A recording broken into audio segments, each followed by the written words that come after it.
क्या राहुल गांधी कुछ भी करके बस देश को तोड़ना चाहते हैं?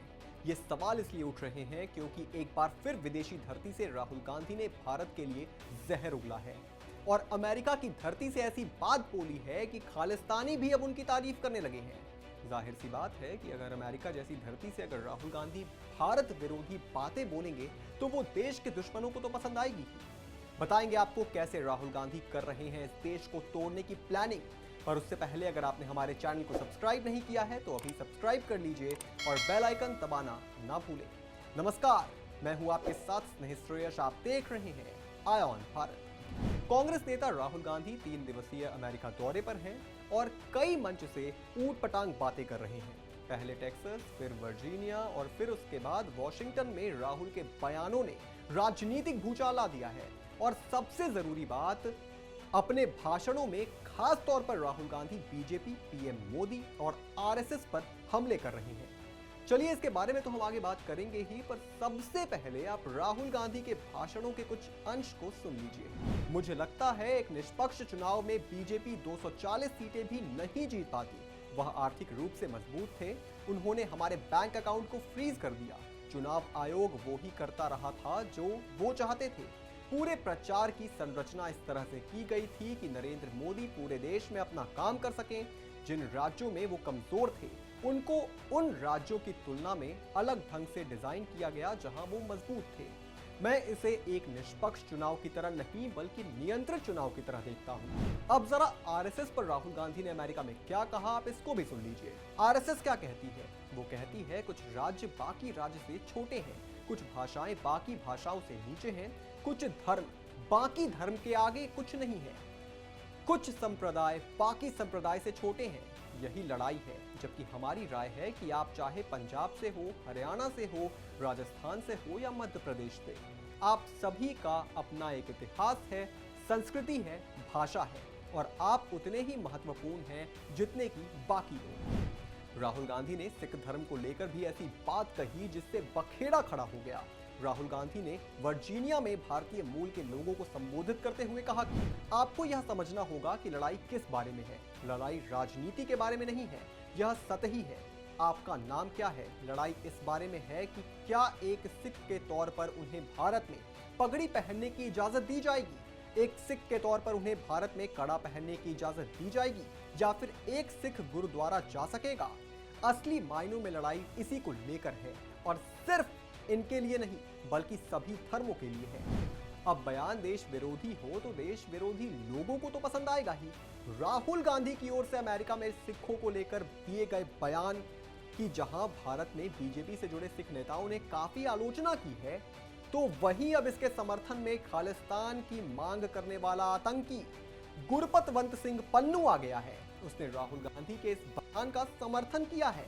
गुरपतवंत सिंह पन्नू ने राहुल गांधी के बयान को सही ठहराते हुए कहा कि उनका ये बयान सिख फॉर जस्टिस यानी एसएफजे के अलग खालिस्तान देश की मांग को जस्टिफाई करता है। पन्नू ने कहा कि भारत में सिखों की हालत पर राहुल गांधी ने जो बयान दिया है वो न केवल साहसिक है बल्कि 1947 के बाद से भारत में सिखों पर हो रहे अत्याचार को दिखाता है।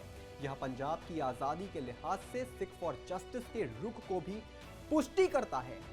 अब बताइए, एक खालिस्तानी आतंकी कह रहा है कि राहुल गांधी का बयान सिख फॉर जस्टिस के अलग खालिस्तान देश की मांग को जस्टिफाई करता है, तो क्या इसका मतलब यह समझा जाए कि राहुल गांधी भी खालिस्तान की मांग कर रहे हैं?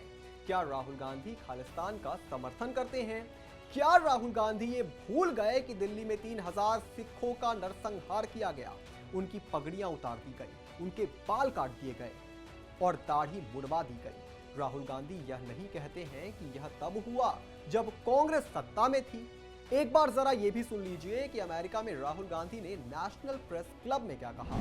मैं आपको यह बता सकता हूं कि पिछले वर्षों में भारतीय लोकतंत्र को बहुत नुकसान पहुंचाया है। अब वह फिर से पटरी पर लौटने की कोशिश कर रहा है, लेकिन उसे नुकसान पहुंचाया गया। मैंने देखा है किस तरह महाराष्ट्र में हमारी सरकार हमसे छीन ली गई। मैंने ये सब खुद अपनी आंखों से देखा है। मैंने देखा है कि कैसे हमारे विधायक को खरीद लिया गया और उन्हें फंसा दिया गया और वे अचानक बीजेपी के विधायक बन गए। भारतीय लोकतंत्र खतरे में रहा है, इसे पूरी तरह से कमजोर किया गया। और अब वह फिर से पटरी पर लौट रहा है। मुझे भरोसा है कि यह फिर से मजबूत होगा। राहुल गांधी ने पीएम मोदी पर भी अमेरिका जाकर उन्हें अपमानित किया। राहुल गांधी ने कहा कि 21वीं सदी में आधुनिक देश के एक प्रधानमंत्री हैं जो लोगों से कहते हैं कि मैं ईश्वर से बात करता हूं, मैं हर किसी से अलग हूं, आप बायोलॉजिकल लोग हैं और मैं नॉन बायोलॉजिकल, मैं ईश्वर से सीधा संपर्क करता हूं। चलिए, तो ये हुई राहुल गांधी की बयानबाजी। अब जरा एक ताजा खबर सुन लीजिए। अमेरिका दौरे के आखिरी दिन मंगलवार देर रात राहुल गांधी ने वॉशिंगटन डीसी में भारत विरोधी बयान देने वाली इल्हान उमर से मुलाकात की है। आपके लिए जरा इल्हान उमर की भी कुंडली जो है वो खंगाल देते हैं। 40 साल की इल्हान उमर सोमालियाई अमेरिकी राजनेता हैं जो साल 2019 में मिनीसोटा से चुनाव जीतकर अमेरिका के निचले सदन में आई थी। वह अमेरिकी संसद यानी कांग्रेस में पहुंचने वाली पहली 2 मुस्लिम महिला सांसदों में से एक है। इल्हान उमर पहले भी कई बार भारत विरोधी रुख अपना चुकी है।